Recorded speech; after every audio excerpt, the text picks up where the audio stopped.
Welcome to Sagenheim. If you are aware of Heimir's banishment, the upbringing of Thetleif the Dane, and his farewell from home, then you must have listened carefully in the last episode of the Thidrekssaga. So here now, from the Olden Days.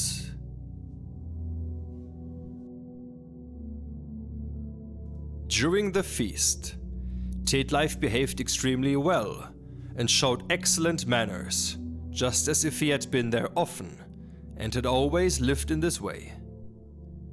And when 3 days had passed, the feast came to an end, and Oda, Biterulf's wife, traveled home, and all of his men went with her. But he went to another feast, and his son Thetleif went with him. They remained at the other feast as long as it lasted. And when they set out home from there, their journey took them through Thidrekssaga. And when they came near the forest, their way led them so that they had to travel through the forest, whether they liked it or not. And as they rode forward, 12 robbers rode towards them. It was Ingram and his companions. Biterulf spoke to his son Thetleif. "It would seem better to me now if you were at home with your mother, my son, and I did not have to fear these 12, even though I would be alone. I am afraid of losing you, because you are young and my only child."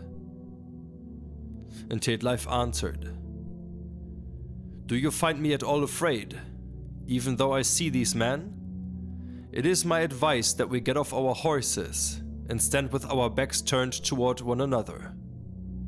If I do not succeed in defending myself, then do not call me your son ever again. And what you said before we left home will be shown to be true, that I am certainly a disgrace to the family and never descended from good men, if I am afraid of these men, however it turns out." And then he leapt from his horse, and they both drew their swords. Heimir had been keeping watch for Ingram and his men that day, and he had come back to them and reported, "2 men are riding here, and they have black helmets riveted with strong rivets. I think the fiend himself must have made these helmets. They are so strongly made. They are certainly warriors if they are not noblemen, and I expect that we will be tested fully." Ingram spoke then. "Who are these 2, that they can be greater in strength than my men? We 12 alone defeated 60 men recently. Let 5 of our men go after them, and take their weapons and their clothes, and then kill them." And 5 men rode toward them, but the father and son defended themselves well and bravely, and their fight was valiant. And at the end the 5 lay there dead, but Biterulf and his son were still not wounded. Ingram saw their battle, and bade the rest of his men to go and help as much as they could, even though it was too late. Now a long and hard battle arose. Biterulf struck with great valor and strength at Ingram's helmet, and split the helmet and the head so that one part fell on each side to the ground. Thetleif killed 2 men in the meantime, and they did not stop until all of the robbers had fallen, except for Heimir alone, who was still standing. Heimir struck with great strength at Biterulf's helmet, so that Biterulf fell to the ground and lost consciousness. Thetleif saw that his father had fallen, and struck at Heimir's helmet with great anger, so that he fell to his knees. He jumped up immediately and ran to his horse, leapt onto his back, and rode away as fast as he could that day, and he was happy to save his life. He said, as many have since found true, that no iron is as true to its master as the spurs. they gave him life that day, just as they had given many others life. And when Heimir came to a river, his horse jumped over so powerfully that he flew like the bolt from a crossbow across the river. It is said that there was a mill on the river, and it was milling. Heimir heard as the millstone made a sound like slag, slag, and kill, kill. Heimir thought old Biterulf was after him, and was speaking to his son Thetleif. Strike, strike, and kill. Heimir rode away both day and night, and did not stop until he came home to Bern. He sat down before Didrik, and they became good companions as before, and he did many great deeds. Biterulf and Thetleif took all of the money, and the weapons they found there. They traveled home then, and won great fame. They remained at home for a while. Now Thetleif was considered an important man, and since he had proven himself with weapons, and his mother and father were comforted by him, and by the hope that he would improve his family's situation, Thetleif spoke now with his mother. I will now accept fine clothes and noble equipment, and I shall ride to my maternal grandfather, the Earl in Saxland, and after that I shall travel in unknown lands to see other men, and to make the acquaintance of other kinsmen. I shall also find out whether I will encounter men with whom I can test myself even more than before. His mother said that everything would be as he wished it to be, and he also told his father that he wished to travel abroad, and he wanted to have a good supply of gold and silver and treasure from his father, along with good weapons and horses, and everything that was seemly to have when he came to other distinguished men.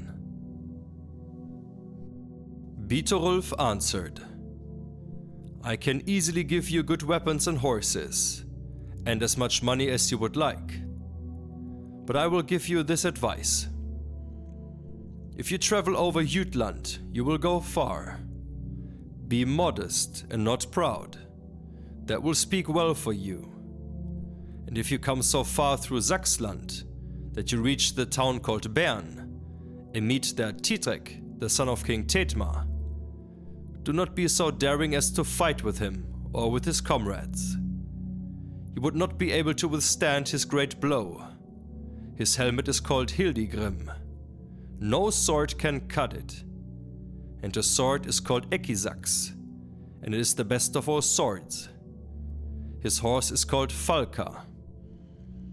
He is so fast that even though you may be forced to ride away, he will be wherever he wishes, whether near or far, if he has that horse. And with him are many great warriors, and you should not fight with them, even though the possibility is there. I would advise you to go no farther than to that Earl, your grandfather, and to stay with him as long as you think fit in Saxland, and then to travel back home and remain here. There is little here to trouble you. And Thetleif said that it would be as he bade. And Biterulf continued, If you ride to see your grandfather, you will first come to a forest called Burgaskog, and there's a place there called Marstein, and there's a castle there. You have never seen such a beautiful castle with your eyes, and you will find no one in the castle. You will find a chair there, beautifully made, and on the chair lies a horn. When you blow that horn, the man who owns the castle will come quickly, and he is my good friend Sigurd. If you see him, you will recognize him. He is large and old, white as a dove, and has long hair and a long hanging beard. Now if you find him, tell him your name, and the name of your father quickly, before he can become angry with you. If you tell him what family you come from, he will welcome you. Even if you had the strength of 12 men, you would not be capable of fighting with him. And Thetleif answered, "It shall be as you have advised me." Now he was ready for his journey. His father and his mother accompanied him to his horse and gave him more good advice. They told him to be generous and to give fine gifts both to the powerful and to the poor. And they said that he would thus have a good reputation among all men. His mother gave him a gold ring and sent her greetings to the earl, her father, and now they parted. He bade her live well, and she bade him farewell. His father accompanied him somewhat farther, and gave him 20 marks of gold, and spoke with him about many things. They bade each other farewell, and the father and son parted. Now Thetleif rode his way, until he came to the forest he had been told about. He rode to the castle, and found the horn as his father had instructed him. He set the horn to his mouth and blew, and a man came riding an elephant, and he had the appearance his father had described, and so he knew it must be Sigurd. And when they met, Sigurd asked who it was that had taken his horn and blown it without permission. And he answered, "I am called Vildimelrik."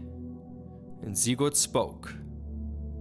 It seemed most probable to me, if I should guess, that you would be the son of Biterulf, the Earl of Tumatorp, and if that is the case, then tell me the truth. And Thetleif answered, "I do not know the man you are speaking of." And they leapt together and fought. And when they had fought a long time, very sharply, they rested a while because Sigurd said that he was an old man. And then Sigurd spoke. "If you are the son of Biterulf, then tell me. We have fought far too long." And Thetleif spoke. "I would have told you long ago, if I were the man you are speaking of. But I know nothing of him, and I still wish to test our weapons, and find out which of us shall take victory from the other before we part." And now they took their weapons again, and fought most daringly, but neither could gain victory from the other, and they did not stop their fighting until the sun was set in the west. Sigurd spoke. "Now we shall stop this game for a while. I do not wish to fight at night. You shall go home with me and be my guest tonight, and tomorrow at the dawn we shall come back here and part again in the evening, so that you shall never again challenge me to single combat." And Thetleif said that it should be as he wished. And when Sigurd spoke thus, things had progressed to the point that he was tired and that he had received a wound. He also remembered that he had a victory stone lying at home. And how that turned out for him, you're going to hear in the 23rd part of the Thidrekssaga, where you also get to know about a woundful duel, a strange engagement, and about one that became Thidrek's vassal. So thanks for tuning in today, and see you again next time, back here at Sagenheim.